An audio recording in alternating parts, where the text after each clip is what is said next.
The following content is provided under a Creative Commons license. Your support will help MIT OpenCourseWare continue to offer high-quality educational resources for free.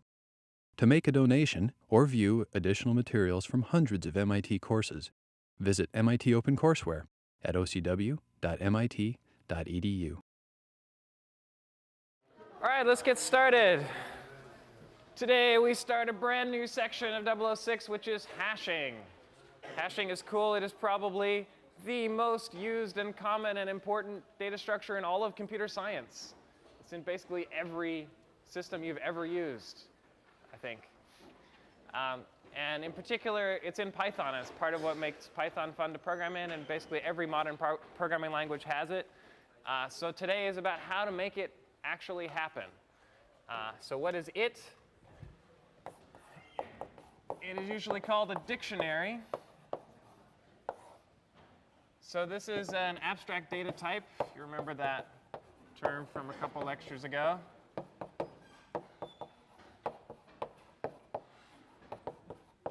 Kind of an old term, not so common anymore, but it's useful to think about. So dictionary is a data structure, or it's a thing that can store items, and it can insert items, delete items, and search for items.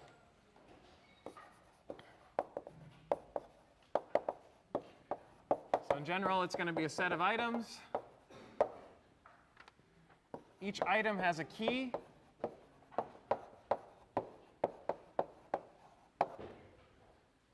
And you can insert an item. You can delete an item from the set. And you can search for a key, not an item. OK, and the interesting part is the search. I think you know what insert and delete do.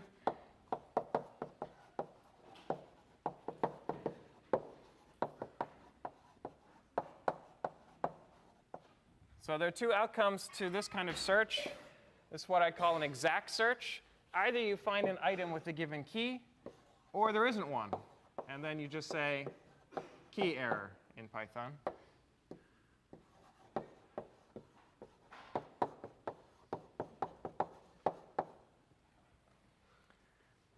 OK, this is a little different from what we could do with binary search trees. Binary search trees, if we didn't find the key, we could find the next larger and the next smaller, successor and predecessor. With dictionaries, you're not allowed to do that, or you're not able to do that. And you're just interested in the question, does the key exist? And if so, give me the item with that key. So we're assuming here that the items have unique keys. No two items have the same key. And one way to enforce that is when you insert an item with an existing key, it overwrites whatever key was there. That's the Python behavior. So we'll assume that. Overwrite any existing key.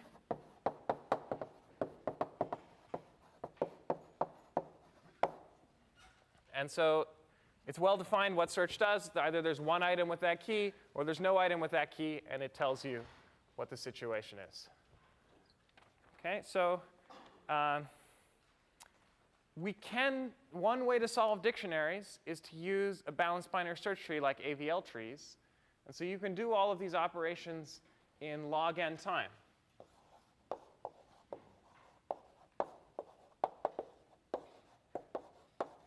I mean, you can ignore the fact that AVL trees give you more information when you do a search. It still does exact search. So that's one solution. But it turns out you can do better. And while last class was about, well, in the comparison model, the best way to sort is n log n, and the best way to search is log n.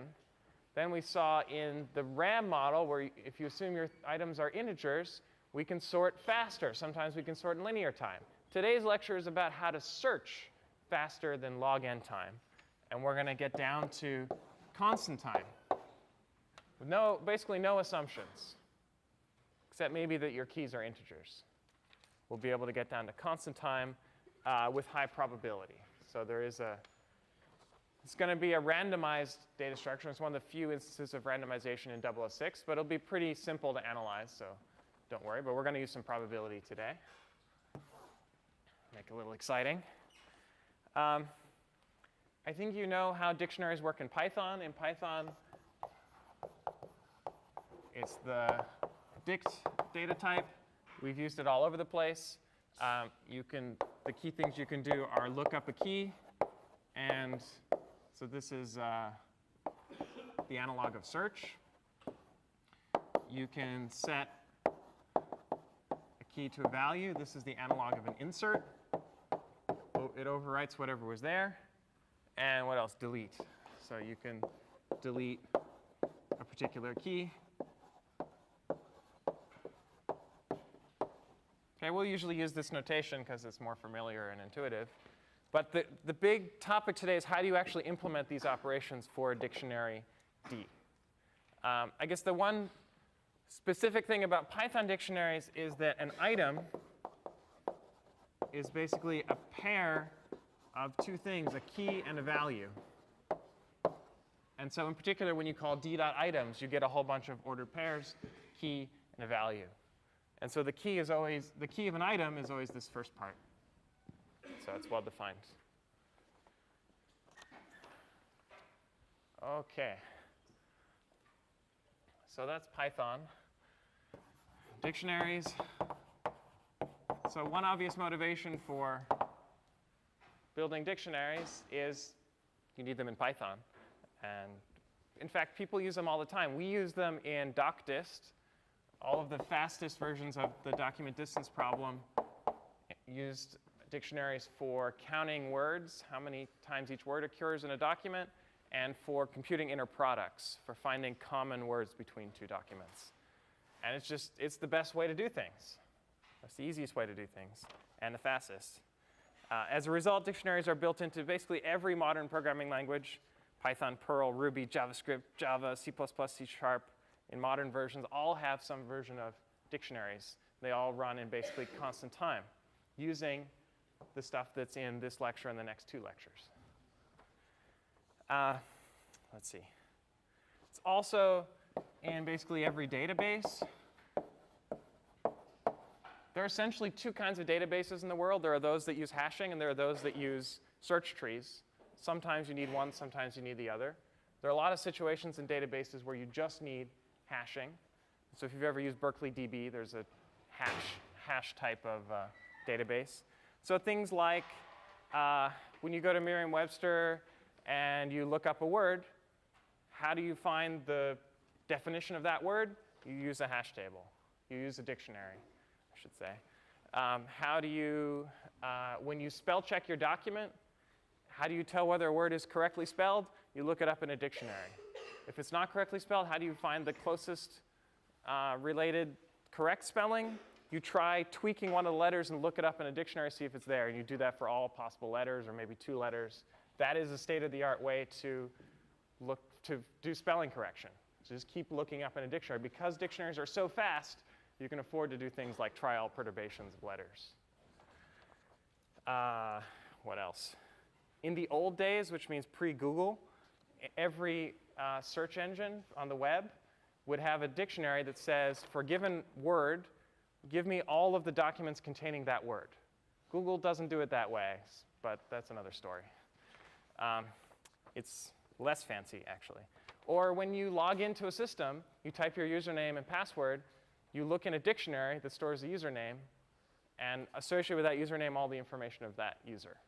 Every time you log into a web system or whatever, it is going through a dictionary. So they're all over the place. One of the original applications is in writing programming languages, because some of the first computer programs were programming languages, so you could actually program them in a reasonable way.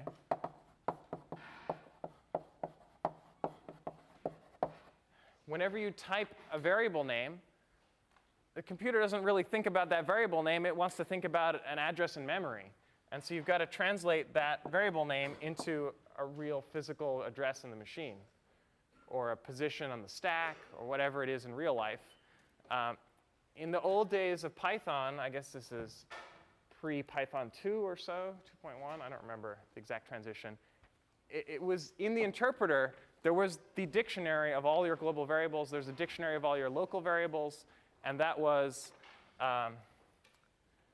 it was right there. I mean, you could modify the dictionary. You could do crazy things. All the variables were there. And so they mapped the key to the actual value stored in the variable. They don't do that anymore because it's a little slow. And you can do better in practice. But at the very least, when you're compiling the thing, you need a dictionary. And then later on, you can do more efficient lookups. Let's see. On the internet, there are hash tables all over, like in your router. Router needs to know all the machines that are connected to it. Each machine has an IP address. So when you get a packet and it says delivered to this IP address, you see, oh, is it in my dictionary of all the machines that are directly connected to me? If so, send it there. If it's not, then it has to find the right subnet. That's not quite a dictionary problem, a little more complicated. But for looking up local machines, it's a dictionary. Routers use dictionaries because they need to go really fast. They're getting a billion packets every second. Also, in the network stack of a machine, when you come in, you get a packet delivered to a particular port. You need to say, oh, which application or which socket is connected to this port. All of these things are dictionaries. The point is they're in basically everything you've ever used. Virtual memory, I mean, they're all over the place. There are also some more subtle applications where it's not obvious that it's a dictionary, but still we use this idea of hashing we're going to talk about today, like searching in a string. So when you hit, I don't know, in your favorite editor, you do Control F or Control S or slash or whatever your way of searching for something is. You start typing. If your editor is clever, it will use hashing in order to search for that string. It's a faster way to do it. If you use grep, for example, in Unix, it does it in a fancy way. Every time you do a Google search, it's essentially using this. It's solving this problem. I don't know what algorithm, but we could guess using the algorithms we'll cover in next lecture. It wouldn't surprise me. Also, if you have a couple strings and you want to know what they have in common, how similar they are. For example, you have 2 DNA strings. You want to see how similar they are. You use hashing. And you're going to do that in the next problem set, PS4, which goes out on Thursday. Also for things like file and directory synchronization.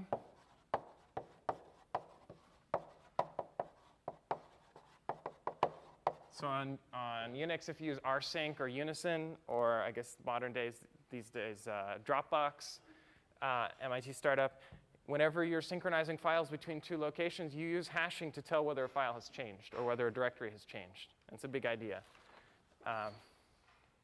Fairly modern idea. And also in cryptography, this will be a topic of next Tuesday's lecture.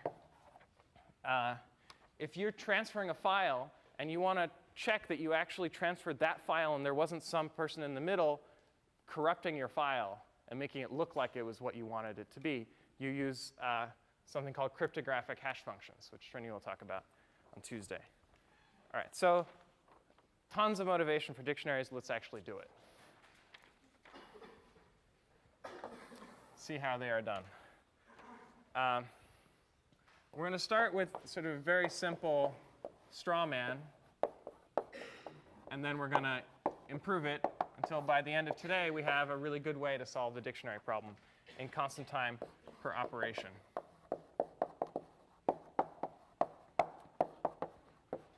So the really simple approach is called a direct access table.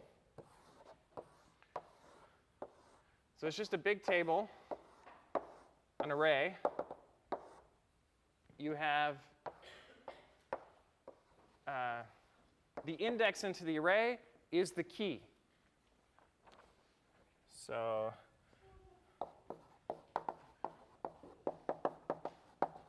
store items in an array, indexed by key. I mean, in fact, Python kind of makes you think about this because the Python notation for accessing dictionaries is identical to the notation for accessing arrays. But with arrays, the keys are restricted to be non-negative integers, 0 through n-1. So why not just implement it that way? If your keys happen to be integers, I could just store all my items in a giant array. So if I want to store an item here with key 2, call it maybe item 2, I just put that there. If I want to store something with key 4, I'll just put it there. Everything else is going to be null or none or whatever. So lots of blank entries. Whatever keys I don't use, I'll just put a null value there. Every key that I want to put into the dictionary, I just store it at the corresponding position. What's bad about this? Yeah? You can't always associate, or it's hard to associate something with just an integer. It's hard to associate something with an integer. Good. That's one problem. There are actually two big problems with this structure. I want both of them. So badness. Number one is keys may not be integers.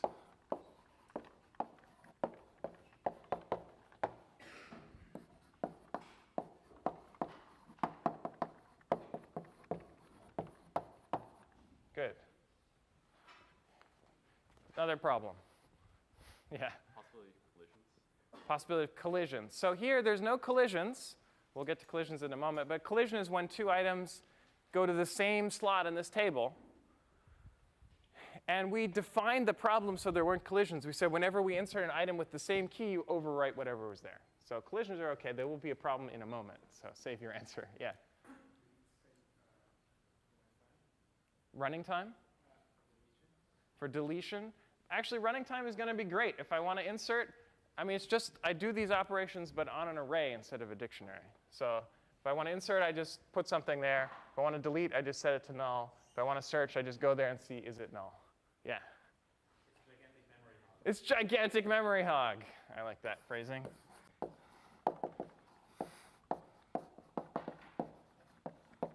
Not always, of course. If it happens that your keys are, the set of possible keys is not too giant, then life is good. Let's see if I can not kill somebody today. Oh, yes. Very good. But if you have a lot of keys, you need one slot in your array per key. That could be a lot. Maybe your keys are, 64-bit integers. Then you need 2 to the 64 slots just to store one measly dictionary. That's huge. I guess there's also the running time of initializing that. But at the very least, you have huge space hog. This is bad. So we're going to fix both of these problems one at a time. First problem we're going to talk about is what if your keys aren't integers? Because if your keys are integers, you can't use this at all. So let's at least get something that works.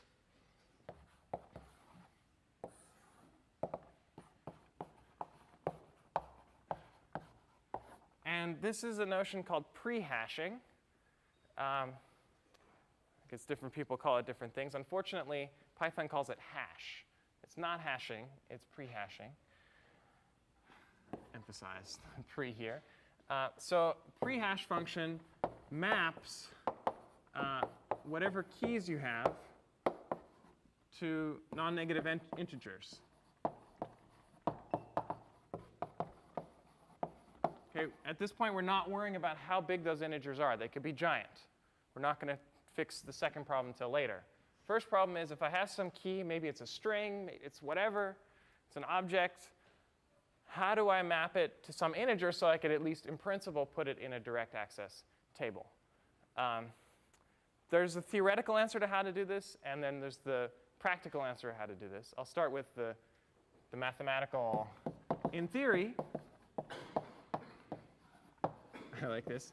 Keys are finite and discrete. Okay, we know that anything on the computer can ultimately be written down as a string of bits. So a string of bits represents an integer. So we're done. Okay. So in theory, this is easy. And we're going to assume in this class, because it's sort of a theory class, that this is what's happening. At least for analysis, we're always going to analyze things as if this is what's happening. Now, in reality, people don't always do this. In particular, go somewhere else. In Python, it's not quite so simple.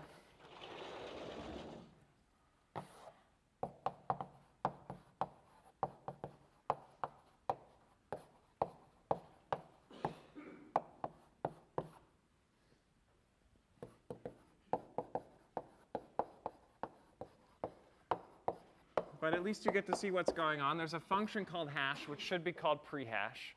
And given an object, it produces a non, I'm not sure actually if it's non-negative. It's not a big deal if it has a minus sign, because then you could just use this and get rid of the sign.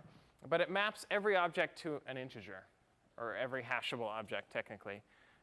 But pretty much anything can be mapped to an integer one way or another. And so, for example, if you give it an integer, it just returns the integer. So that's pretty easy. If you give it a string, it does something. I don't know exactly what it does, but there are some issues. For example, hash of this string, \0 capital B, is equal to the hash of \0 capital C, 64. It's a little tricky to find these examples, but they're out there. And I guess this is probably the lowest one in some certain measure. So it's a concern. You have to be, in practice, you have to be careful about these things, because what you'd like in an ideal world and in the theoretical world, this prehash function of x, if it equals a prehash function of y, this should only happen when x equals y, when they're the same thing. In equals sense, I guess, would be the technical version. Sadly, in Python, this is not quite true, but mostly true, let's say. Let's see. If you define a custom object, you may know this. There's an __ hash __ method you can implement, which tells Python what to do when you call hash of your object. If you don't, it uses the default of ID, which is the physical location of your object in memory. So as long as your object isn't moving around in memory, this is a pretty good hash function, because no two items occupy the same space in memory. So that's just implementation side of things. Other implementation side of things is in Python, well, there's this distinction between objects and keys, I guess you would say. You really don't want this prehash function to change value. In, say, a direct access table, if you take an item, you compute the prehash function of the key in there, and you throw it in, and it says, oh, the prehash value is 4. Then you put it in position 4. If that value changed, then when you go to search for that key, and you call prehash of that thing, if it gives you 5, you look in position 5, and you say, oh, it's not there. So prehash really should not change. If you ever implement this function, don't mess with it. I mean, make sure it's defined in such a way that it doesn't change over time. Otherwise, you won't be able to find your items in the table. Python can't protect you from that. All right. This is why, for example, if you have a list, which is a mutable object, you cannot put it into a hash table as a key value, because it would change over time. Potentially, you'd append to the list or whatever. All right. So hopefully you're reasonably happy with this. You could also think of it as we're going to assume keys are non-negative integers. But in practice, anything you have, you can map to an integer, one way or another. The bigger problem, in a certain sense, or the more interesting problem, is reducing space. So how do we do that?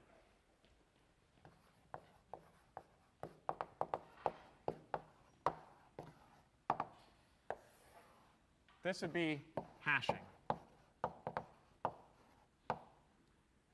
This is sort of the magic part of today's lecture. In case you're wondering, hashing has nothing to do with hashish. Hashish is an Arabic root word unrelated to the Germanic, which is hashe, I believe. Yeah, or hache, I guess, something like that. I'm not very good at German, which means hatchet. Okay, it's like you take your key, you cut it up into little pieces, and you mix them around and cut and dice, and it's like cooking. Okay, what? Hash browns, for example. Yeah, same root. Okay, it's like the only two English words with that kind of hash. Okay, in our case, it's a verb. To hash means to like cut into pieces and mix around. Okay, that won't really be clear until towards the end of today's lecture, but we will eventually get to the etymology of hashing. Well, we got the etymology, but why we use that term. All right, so the big idea is we take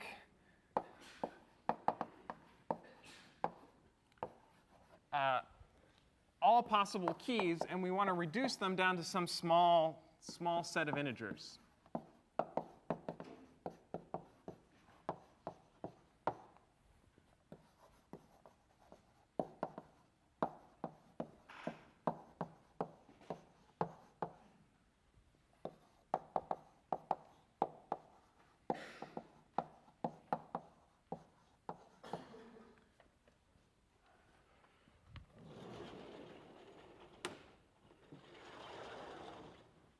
Let me draw a picture of that.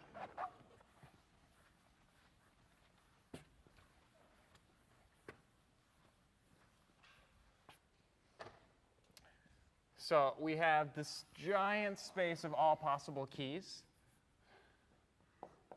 Call this key space.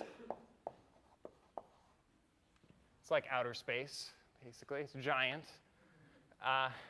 And if we stored a direct access table, this would also be giant. We don't want to do that. We'd like to somehow map, using a hash function, h, down to some smaller set. How do I want to draw this? Like an array. So we're going to have possible values 0 up to m minus 1. M is a new thing. This is going to be the size of our hash table. This is called a hash table. We'll call it T also. And we'd somehow like to map. All right, so there's the giant space of all possible keys, but then there's a subset of keys that are actually stored in this set, in this dictionary. Right? At any moment in time, there's some set of keys that are present. That set changes, but at any moment, there's some keys that are actually there.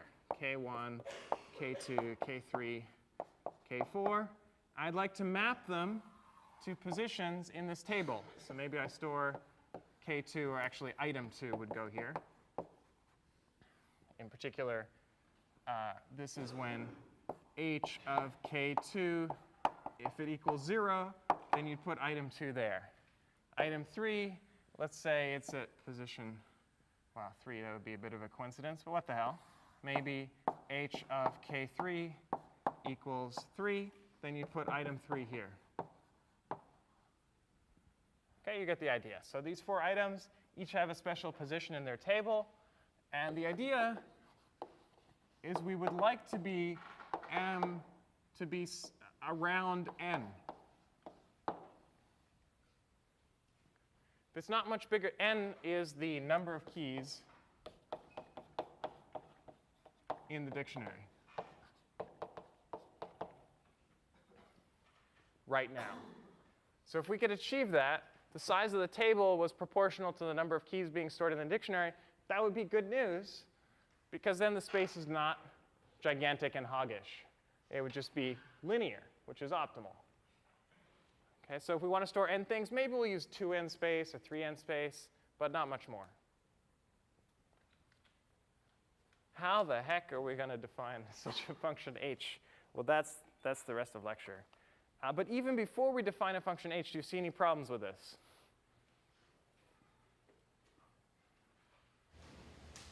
Yeah. Your new key space is going to be smaller than your old key space. There have to be collisions. Yeah, this space over here is pigeonhole principle. The number of slots for your pigeons over here is way smaller than the number of possible pigeons. So there are going to be 2 keys that map to the same slot in the hash table. This is what we call a collision. Let's call this, I don't know, Ki, Kj. If h of Ki equals h of Kj, but the keys are different. So Ki does not equal Kj. Yet their hash functions are the same. Hash values are the same. We call that a collision. And that's guaranteed to happen a lot. Yet somehow we can still make this work. That's the magic.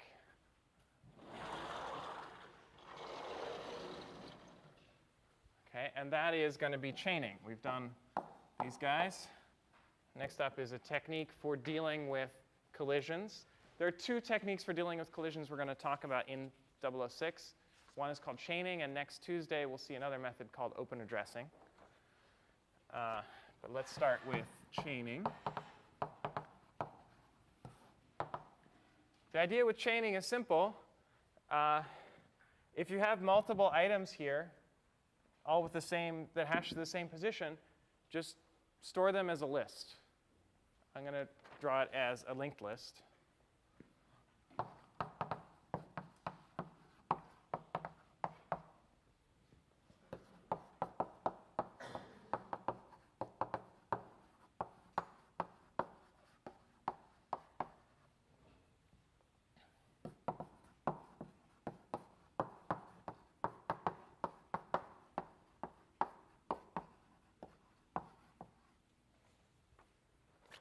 I need a big picture here.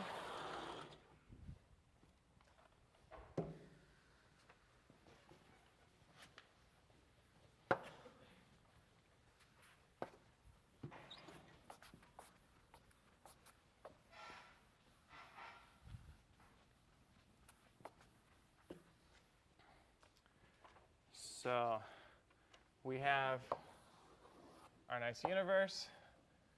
Various keys that we actually have present. So these are the keys in the dictionary. And this is all of key space.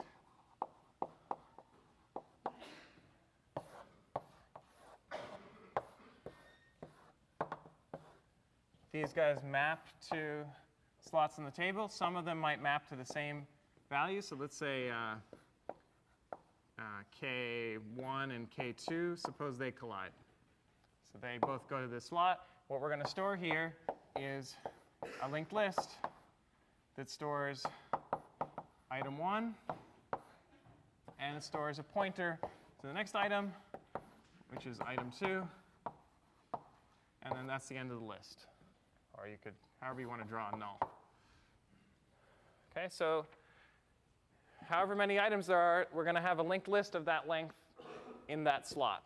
So in particular, if there's just one item, like say this key K3 here, maybe it just maps to this slot.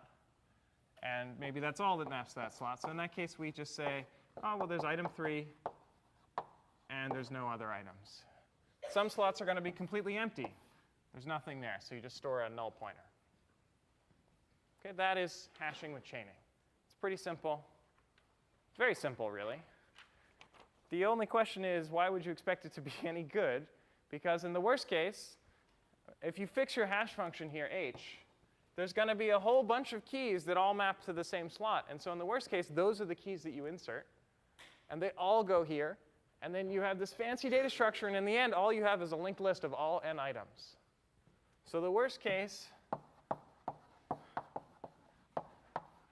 is theta n. This is going to be true for any hashing scheme, actually. In the worst case, hashing sucks.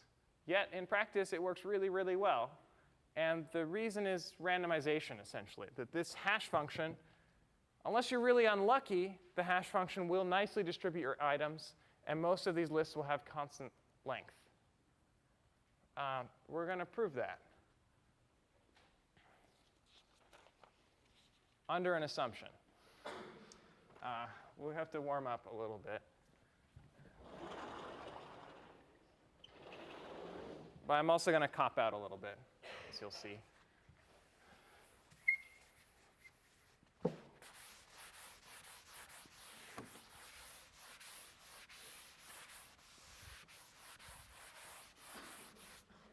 So in 006, we're going to make an assumption called simple uniform hashing. This is an assumption. It's an unrealistic assumption.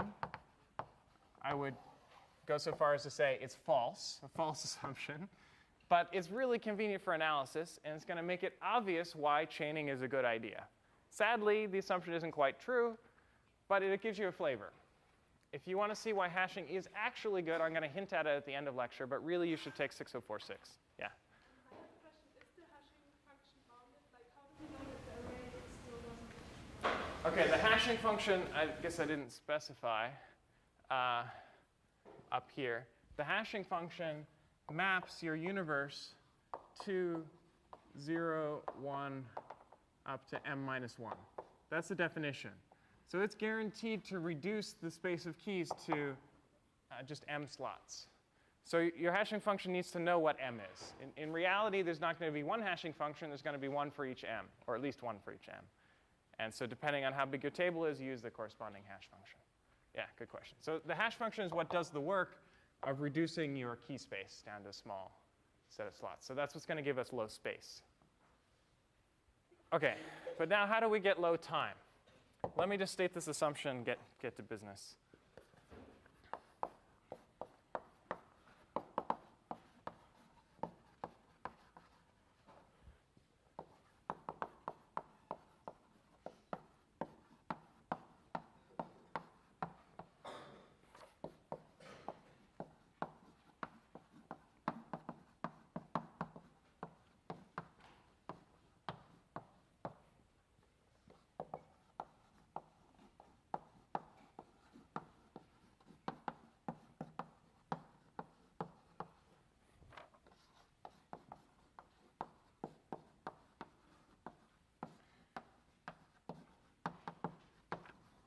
Simple uniform hashing is essentially two probabilistic assumptions.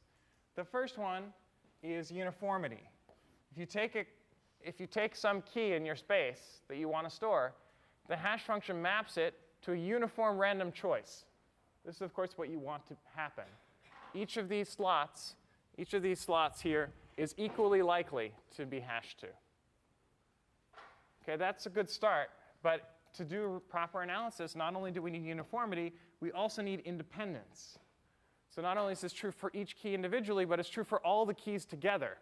So if key 1 maps to a uniform random place, no matter where it goes, key 2 also maps to a uniform random place. And no matter where those two go, key 3 maps to a uniform random place.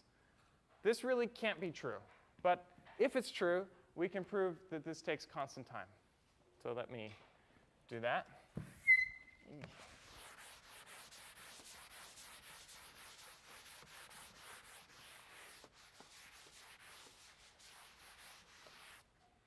So under this assumption, we can analyze hashing, or hashing with chaining is what this method is called. So let's do it. I want to know. I got to cheat, sorry. I got to remember the notation. I don't have any good notation here. All right. What I'd like to know is the expected length of a chain.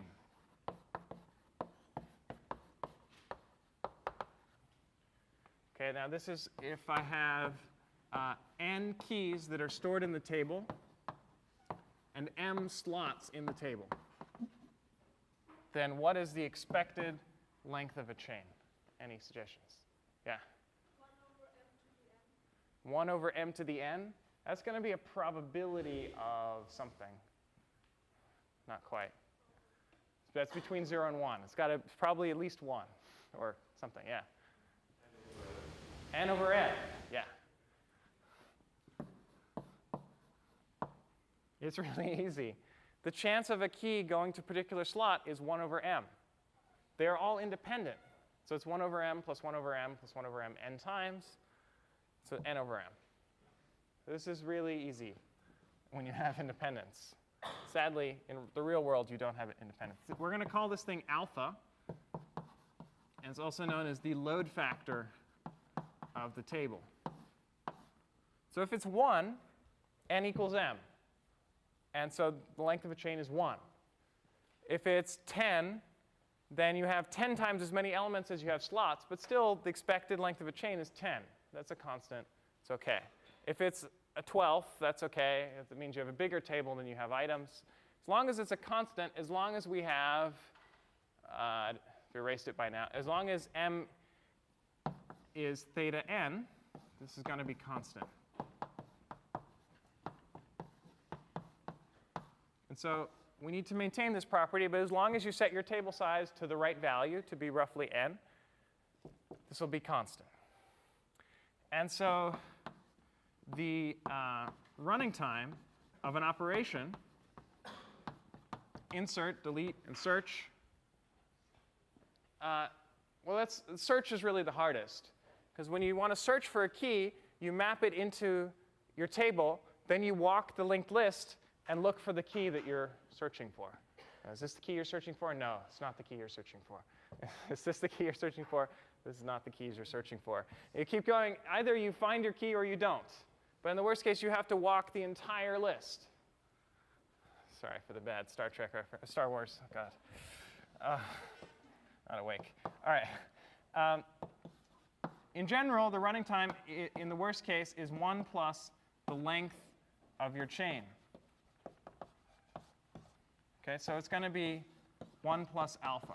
Why do I write 1? Well, because alpha can be much smaller than 1 in general. And you always have to pay the cost of computing the hash function. We're going to assume that takes constant time. And then you have to follow the first pointer. So you always pay constant time. But then you also pay alpha. That's your expected length. OK, that's the analysis. It's super simple. If you assume simple uniform hashing, it's clear as long as your load factor is constant, m is theta n, you get constant running time for all your operations. Life is good. And this is the intuition of why hashing works. It's not really why hashing works, but it's about as far as we're going to get in 006. I'm going to tell you a little bit more about why hashing is actually good in practice and in theory.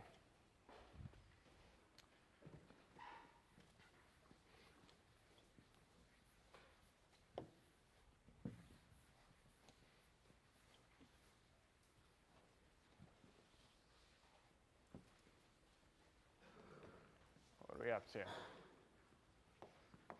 Last topic is hash functions.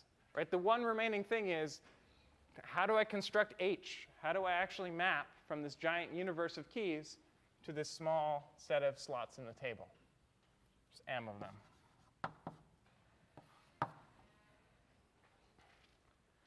I'm going to give you 3 hash functions, 2 of which are, let's say, common practice, and the third of which is actually theoretically good. So the first 2 are not good theoretically. You can prove that they're bad, but at least they give you some flavor.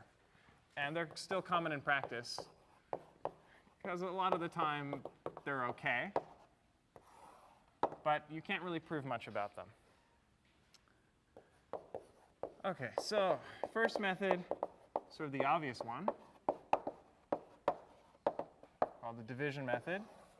And if you have a key, this could be a giant key, huge universe of keys.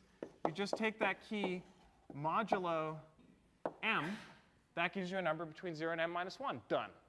So easy. I'm not going to tell you in detail why this is a bad method. Maybe you can think about it. It's especially bad if m is, has some common factors with k. Like let's say k is even always, and m is even also. Because you say, oh, I'd like a table the size of power of 2. That seems natural. Then that will be really bad because you'll use only half the table. There are lots of situations where this is bad. In practice, it's pretty good if m is prime. You always choose a prime table size, so you don't have those common factors. And it's not very close to a power of 2 or a power of 10, because real-world powers of 2s and 10s are common. But it's very hackish. Okay? It works a lot of the time, but not always. A cooler method, I think it's cooler. Still, you can't prove much about it.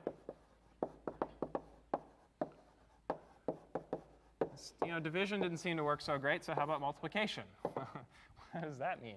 Multiply by m. That wouldn't be very good. No, it's a bit different.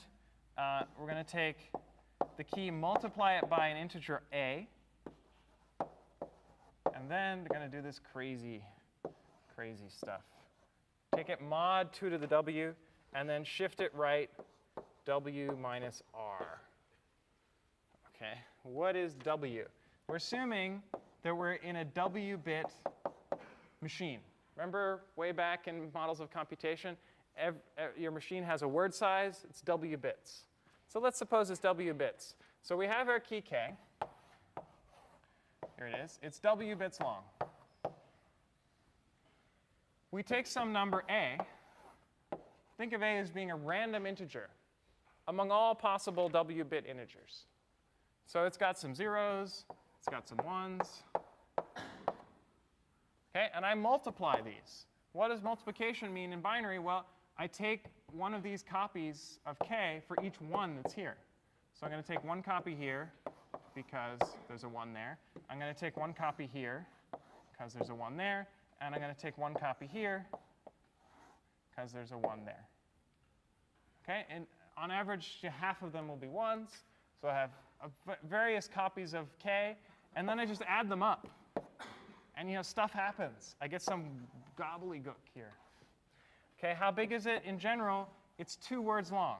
When I multiply 2 words, I get 2 words. Right? It can be twice as long in general. And what this business is doing is saying, take the right word, this right half here. Let the right word in, I guess. You see vampire movies. And then shift right. This is a shift right operation by w minus r. I didn't even say what r is. But basically what I want is these bits. Okay, I want r bits. Here, this was w bits. I want the leftmost r bits of the rightmost w bits. Because I shift right here, I get rid of all these guys. Let's say m is 2 to the r. So I'm going to assume here I have a table of size, a power of 2. And then this number will be a number between 0 and m minus 1. Okay? Why does this work? It's intuitive. In practice, it works quite well because what you're doing is taking a whole bunch of sort of randomly shifted copies of k, adding them up, you get carries, things get mixed up. This is hashing. This is you're taking k, sort of cutting it up while you're shifting it around, adding things, and they collide, and weird stuff happens. You sort of randomize stuff. And if out here you don't get much randomization, because at most, like the last bit could just be this 1 bit of k. But in the middle, everybody's kind of colliding together. And so intuitively, you're mixing lots of things in the center. You take those r bits roughly in the center. That will be nicely mixed up. And most of the time, this works well. In practice, it works well. I have some things written here. A better be odd, otherwise you're throwing away stuff. And it should not be very close to a power of 2. But it should be sort of in between 2 to the r minus 1 and 2 to the r. Cool. One more.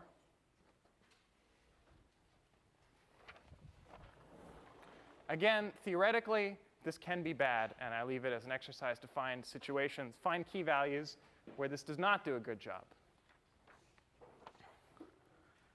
The cool method is called universal hashing. This is something that's a bit beyond the scope of 006. If you want to understand it better, you should take 046. But I'll give you the flavor and the method. One of the methods. There's actually many ways to do this.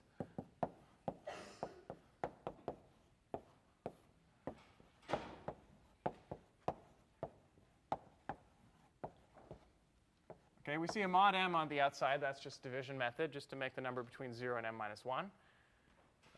Here's our key. And then there's these numbers a and b. These are going to be random numbers between 0 and p minus 1. What's p? A prime number. Bigger than the size of the universe. So it's a big prime number. But hey, we know how to find prime numbers. Or we don't know in this class, but people know how to find big prime numbers. So as a subroutine here, find a big prime number, bigger than your universe. It's not too hard to do that. We can do it in polynomial time. That's just set up. You do that once for a given size table. And then you choose 2 random numbers a and b. And then this is the hash function, a times k plus b mod p mod m. Okay, what does this do? It turns out, here's the interesting part, for worst case keys, k1 and k2 that are distinct, the probability of h of k1 equaling h of k2 is 1 over m. So probability of 2 keys that are different colliding is 1 over m for the worst case keys. What the heck does that mean? What's the probability over? Any suggestions? What's random here? A and B. This is the probability over A and B. This is a probability over the choice of your hash function. So it's the worst case inputs, worst case insertions, but random hash function. As long as you choose your random hash function, the probability of collision is 1 over m. This is the ideal situation. And so you can prove, just like we analyzed here, it's a little more work. It's in the notes. You use linearity of expectation. You can prove still that the expected length of a chain, the expected number of collisions that a key has with another key, is the load factor. In the worst case, but in expectation for a given hash function. So still the expected length of a chain, and therefore the expected running time of hashing with chaining using this hash function, or this collection of hash functions, a randomly chosen one, is constant for a constant load factor. And that's why hashing really works in theory. We're not going to go into details of this. Again, take 6046 if you want to know. But this should make you feel more comfortable. And we'll see other ways to do hashing next class.